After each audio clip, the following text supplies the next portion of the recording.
Apakah ibadah siam yang kita tunaikan dan telah kita tenun dengan lelah dari hari pertama setidaknya sampai hari ini mendapat penerimaan di sisi Allah Subhanahu wa taala berdasar keterangan firman Allah di Al-Qur'an, penjelasan Rasulullah dalam hadis-hadisnya, atau boleh jadi kita masih terus berjuang untuk bisa mendapatkan penerimaan terbaik di sisi Allah Subhanahu wa taala. Pertanyaannya, apa indikator keberhasilan siam seseorang dalam narasi Al-Quran dan sunnah Rasulullah?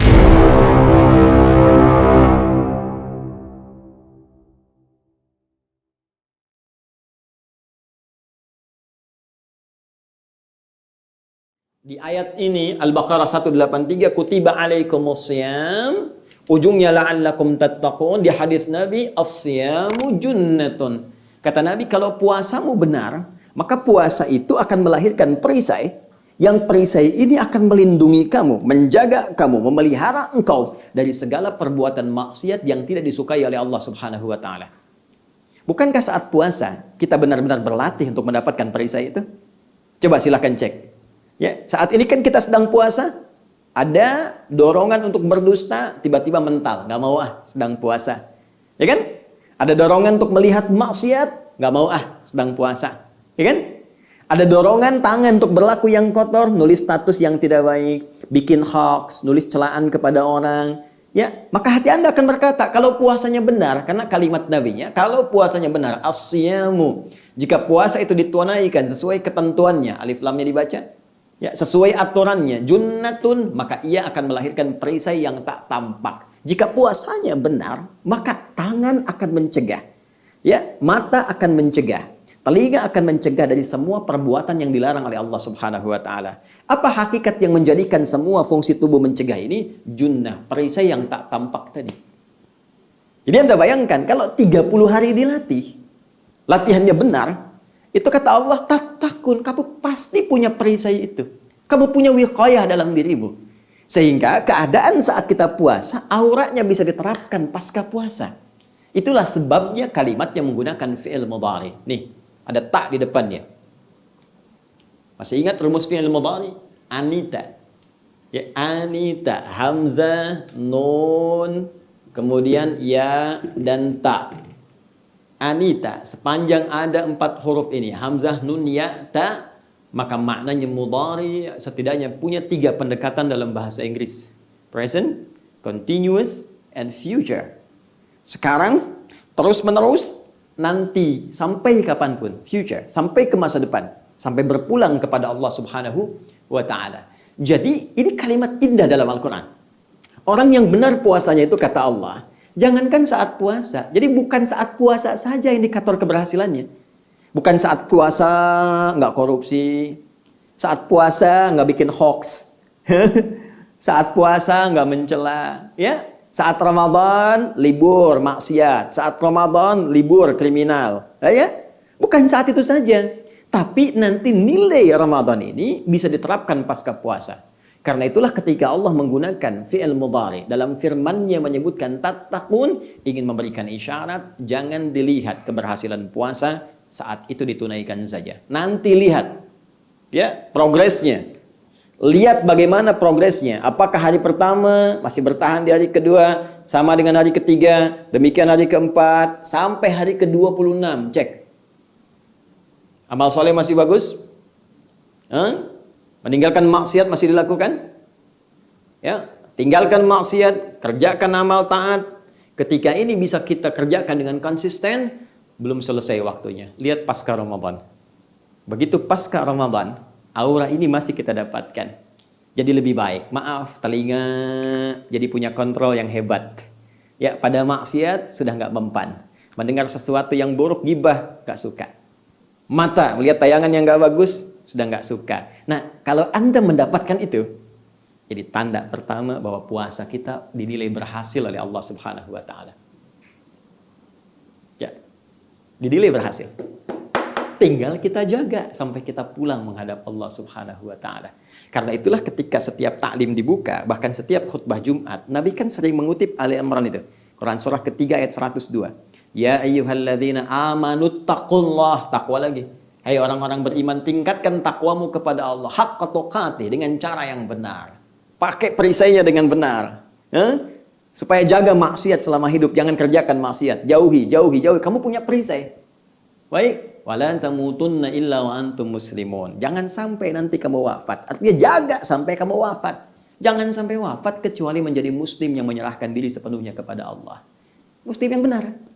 Apa ciri muslim yang benar? Tadi takwa. Dia bisa menahan dirinya dari segala yang dilarang. Bagaimana bisa mendapatkan semua itu dengan perisai yang hebat tadi? Menjalankan siam dengan cara yang benar. Ini poinnya. Karena itu, jangan heran ketika ada ulama mendefinisikan meningkatkan takwa, di antara definisinya meninggalkan segala yang dilarang oleh Allah Subhanahu wa taala. Masih ingat? Baik. Kalau sudah paham sampai sini, jadi satu, ya, indikator keberhasilan puasa seseorang bisa dilihat dari sejauh mana dia mendapatkan perisai yang memelihara dirinya dari segala perbuatan maksiat yang dilarang oleh Allah Subhanahu wa taala, dan itu diungkapkan dengan kalimat ini, la'allakum tattaqun. Satu, sudah kita tuntaskan indikator keberhasilan siam Ramadan, diraihnya perisai takwa oleh seorang yang berpuasa yang menjaga dirinya dari perbuatan maksiat. Baik, sekarang kita buat ya persamaan terbalik. Lawan. Teman-teman sekalian, bukankah Allah menciptakan segala hal di alam ini berpasangan? Ya, dan untuk memberikan bukti kepada kita hanya Allah yang tak punya pasangan. Ini bisa ditemukan dalam Al-Quran surah ke-51. Adz-Dzariyat ayat 49. Wa min kulli syai'in khalaqna zawjayn la'allakum tadhakkarun. Dan segala hal aku ciptakan berpasangan supaya kalian sadar, ingat, mengerti hanya Allah yang tidak punya pasangan. Karena itu Allah menyifati dirinya dengan ahad. Ya. Quran surah ke-112 ayat pertama, qul huwallahu ahad. Hanya Allah yang esa, satu-satunya. Tidak ada duanya, tidak ada sekutu, tidak ada pasangan baginya. Makhluk berbeda. Karena itu lawan dari makhluk, Khaliq. Allah menyebut dirinya dengan Khaliq. Buka Quran surah ke-15 ayat ke-28. Wa idz qala rabbuka lil malaikati inni khaliq.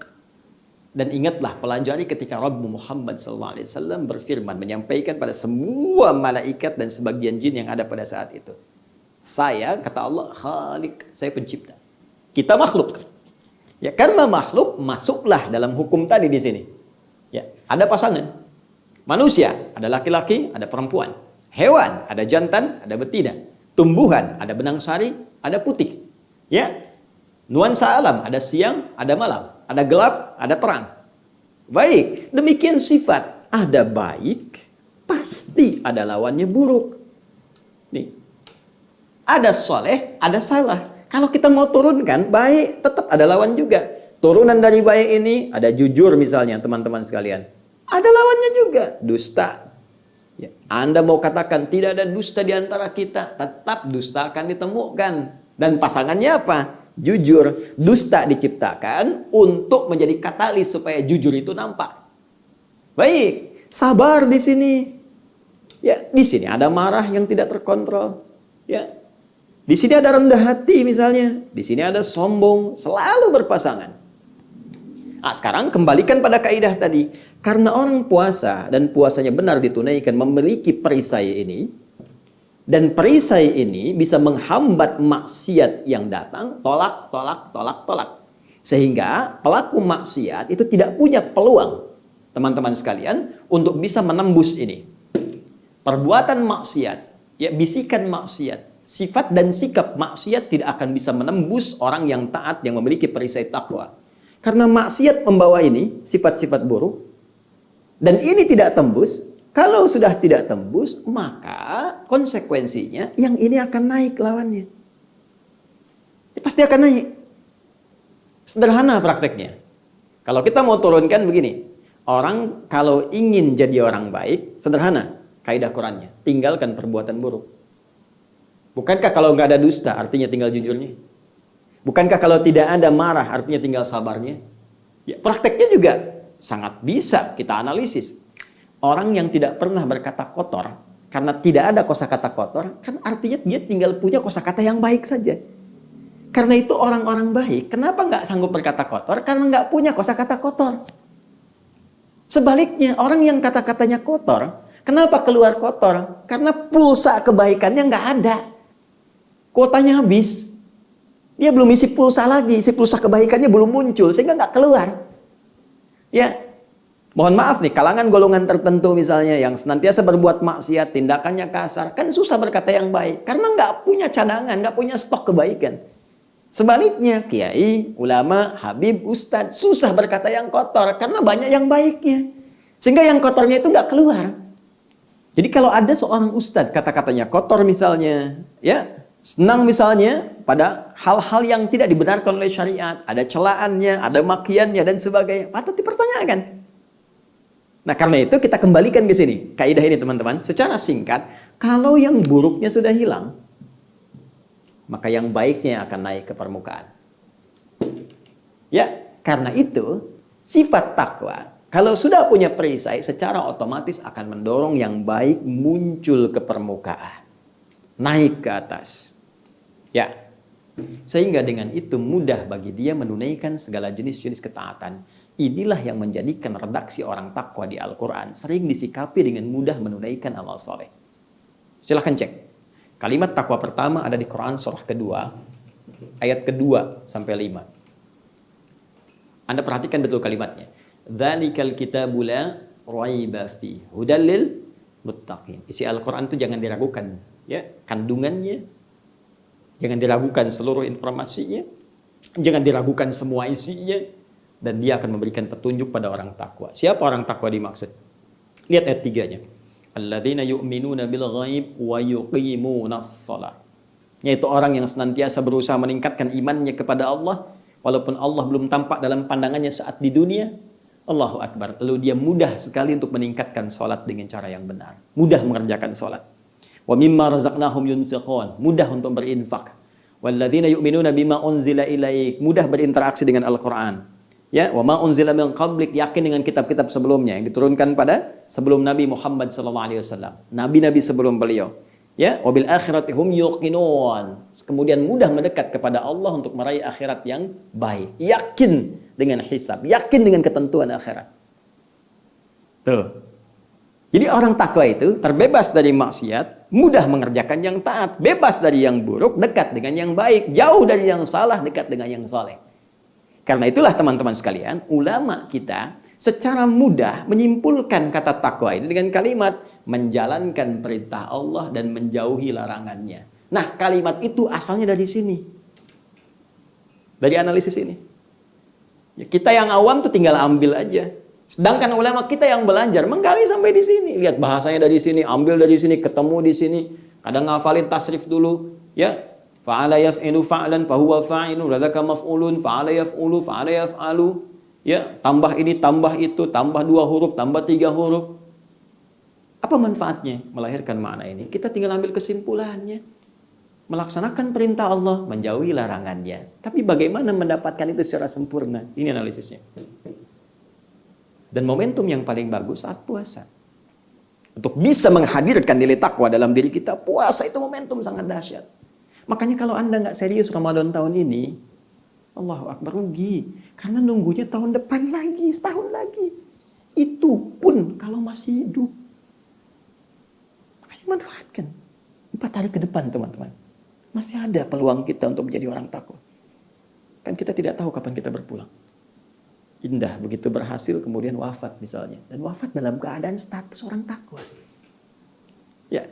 Karena itu kesimpulan cepat menjalankan perintah Allah, menjauhi larangannya diambil dari analisis ini. Ketika serius menjalankan puasanya, lahir perisai takwanya, dengan perisai ini hilang keburukan-keburukan sehingga ditinggalkan maksiat yang Allah larang, muncul kebaikan-kebaikan sehingga mudah mengerjakan kebaikan yang diperintahkan. Ini asalnya.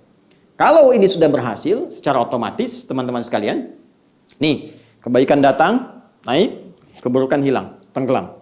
Maka muncul sifat baru. Ya, sifat baru. Apa sifat baru itu? Itu yang disebut dengan nama ini, at-taqwa. Sebab kalau kita mau konsisten dengan tasrif, tasrifnya berbunyi begini. Waqa, yaqi, wiqayatan, au waqyan. Karena itu nanti Ibnu Sidah misalnya menyebutkan asal kata takwa ini, teman-teman sekalian, tulisannya begini, waqwa katanya. Waqwa. Kemudian diganti wawunya dengan ta menjadi takwa. Ya, Al-Azhari menyebutkan begini, asalnya taqya. Ya.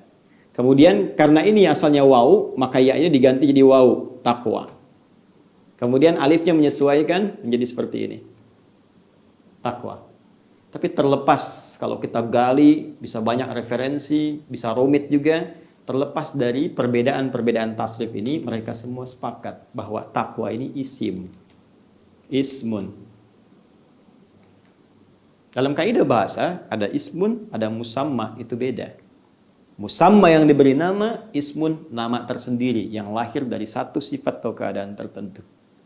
Ya, asalnya bentuknya dari waqa, yaqi, wiqayatan, waqyan. Masdarnya waqyan, wiqayah. Ketika itu kemudian ya berderivasi bahkan bertransformasi dari waqya menjadi takwa. Takwa ini menjadi nama tersendiri ketika terkumpul semua sifat-sifat tadi. Jadi kalau masih berjuang, masih wiqayah tadi ini. Kita sekarang berjuang nih dalam puasa, masih wiqayah, berusaha mendapatkan perisai. Ini junnah yang disebutkan Nabi SAW. Kalau sudah dapat, ukur. Bisa meninggalkan maksiat, ya saat ini pasca puasa, maksiat kita tinggalkan semampu kita, taat kita kerjakan semampu kita. Ketika bertahan itu semua sampai menghadap Allah, maka sifat yang dihasilkan tadi membentuk kepribadian, senang ibadah, meninggalkan segala yang salah. Sifat itu namanya isimnya takwa. Takwa itu kumpulan kebaikan, nama baru dari sebuah kumpulan kebaikan yang dihasilkan dari perjuangan panjang untuk mendekat kepada Allah Subhanahu wa taala. Karena itu ada yang menyebut takwa sebagai puncak kebaikan. Jadi kalau Anda ingin berikan sifat jujur, rendah hati, sabar dan seterusnya, itu puncak kebaikannya, kumpulan dari semuanya disebut takwa. Karena itulah Rasulullah SAW disebut orang paling takwa di muka bumi karena beliau mengumpulkan puncak kebaikan yang umumnya mustahil atau sangat sulit diraih oleh seorang manusia. Puncaknya mengerucut pada pribadi Rasulullah SAW sehingga disebut teladan di Quran surah ke-33 ayat 21 itu. Laqad kana lakum fi Rasulillahi uswatun hasanah. Dipuji Allah di Quran surah Al-Qalam itu. Wa innaka la'ala khuluqin azim. Bahkan puncaknya dihadiahi oleh Allah surga, diberitakan, diinformasikan sebelum wafat beliau. Ya, dengan turunnya Al-Kautsar itu. Inna a'tainakal kautsar. Allahu Akbar. Bahkan diberikan nikmat di surga sampai beliau puas. Wala saufa yu'tika rabbuka fatardah. Nah, sekarang evaluasinya sampai hari ke-26 ini, apakah sudah hadir sinyal-sinyal takwa dalam diri kita? Ayo dicek. Sudah hari ke-26. Jangan-jangan sibuk belanja. Awas, jangan-jangan sudah mulai meninggalkan rutinitas ibadah. Al-Quran jarang dibaca lagi. Sholat malam mulai lupa. Tilawah mulai sepi. Padahal dengan kondisi apa lagi Allah harus mengatur kita supaya fokus ibadah. Sekarang di luar dibatasi. Mau keluar terbatas. Mau jalan-jalan terbatas. Perkumpulan dipersulit. Dalam konteks mempersulit ini, ya, kalau kita lihat dengan iman kita, sesungguhnya bisa kita tarik sebagai peluang untuk apa? Untuk memaksimalkan ibadah yang sekarang kita tekuni. Tinggal 4 hari teman-teman. Kalau momen Ramadan ini habis, semangatnya hilang, beda dengan hari-hari biasa. Ya, karena itu saya menyarankan pada diri pribadi, juga kita semua manfaatkan. Tarik ini. Ya, kalau kondisi memang belum bisa keluar sekitaran rumah, belum bisa ke masjid, rumah kita maksimalkan. Alhamdulillah sebagian tempat sudah bisa ke masjid, masjid maksimalkan. I'tikaf kita malamnya sholat, ikhtiarkan sampai sinyal ini muncul. Sampai begitu buka handphone, ada gambar yang nggak bagus, Allahu Akbar. Biasanya agak lama begitu kan? Lama, ada yang istighfar tapi dilihat terus, astagfirullah, astagfirullah. Ini enggak. Langsung seketika, astagfirullah, ganti. Berarti sinyalnya sudah mulai ada. Sinyal takwa di hari ke-26. Yang dahsyat sudah mulai senang sholat sunnah. Tambah. Rajin baca Al-Quran. Ini menunjukkan ada keberhasilan. Tinggal karena ini sifatnya mudhari, ada taknya, jaga ini sampai kita wafat. Sehingga membawa kebanggaan saat pulang kepada Allah Subhanahu wa taala. Ustaz, apakah semua orang puasa akan mendapatkan ini? Belum tentu. Karena ternyata sebelum kalimat tattaqun ini Allah mengawali dengan kata la'allakum. Berasal dari kata la'alla, bermakna taraji, penunjuk pada keterangan sesuatu yang bisa dicapai dengan kesungguhan, serius. Ya, seakan Allah ingin mengatakan semua orang puasa berpeluang mendapatkan nilai takwa jika ia serius menjalani tuntunan ibadah dalam puasanya. Serius salat malamnya, serius menunaikan siamnya, serius menjaga diri dari perbuatan maksiatnya, serius dia qiraah Qur'annya, tilawahnya, sampai dengan hafalannya, serius infaknya, serius zakat fitrinya. Ketika semua serius dikerjakan, punya peluang meraih ini. Tapi kalau lengah saja, asal saja, hampa makna, formalitas saja, maka besar kemungkinan belum tentu nilai itu bisa diraih. Nah, teman-teman, tinggal kita cek sampai hari ke-26 ini. Bila itu kita dapatkan, setidaknya jaga sampai dengan titik perjuangan itu berakhir di puncak Ramadan, ya, insya Allah di bulan ini hari ke-30 selesai kita tunaikan, maka Allah akan berikan tanda langsung diucapkan di lisan kita. Dan jika ini diucapkan dengan lisan yang nyaman, hati yang tentram, semangat yang luar biasa, ini menunjukkan takwa itu sudah bersemayam dalam diri kita, tinggal dijaga. Ya, dan kalimat yang Allah langsung titipkan lewat lisan kita itu langsung pula diberikan turunan ayatnya di paket ayat puasa. Dan itu yang paling dahsyat. Begitu diucapkan akan ada getaran kepada jiwa kita. Nah, pertanyaannya, apa kalimat yang dimaksudkan? Bagaimana saat kita mendapatkannya? Kapan kita mengucapkan itu? Itu yang akan kita gali pada edisi Aku Suka di hari ke-27 esok, insya Allah. Tetap di channel yang sama, YouTube Adi Hidayat Official, dan dengan izin Allah Subhanahu wa taala kita akan sempurnakan materi kita sampai ke praktek salat Idul Fitri.